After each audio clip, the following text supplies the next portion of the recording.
Émile Zola was born on April 2nd, 1840, and he was part of the naturalist movement in literary history, a movement that happened after the publication of Darwin's Origin of Species in 1859 that was interested in the animal side of humanity.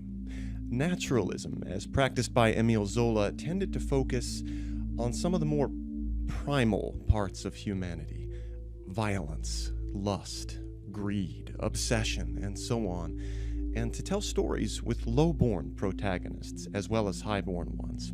So let's hear a passage from Zola's 1880 novel, Nana. This is a novel about a prostitute-turned-courtesan, Nana, who decimates Parisian high society, and the passage that we'll hear takes place toward the book's end. She had finished her labor of ruin and death.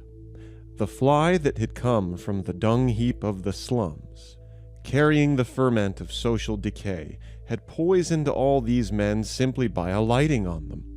It was fitting and just. She had avenged the beggars and outcasts of her world, and while, as it were, her sex rose in a halo of glory and blazed down on her prostrate victims like a rising sun shining down on a field of carnage, she remained as unconscious of her actions as a splendid animal, ignorant of the havoc she had wreaked, and as good-natured as ever.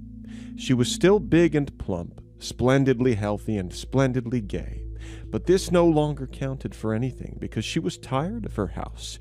It struck her as ridiculously small and full of furniture which got in her way. Still, it had just been a beginning, and she was already planning something better.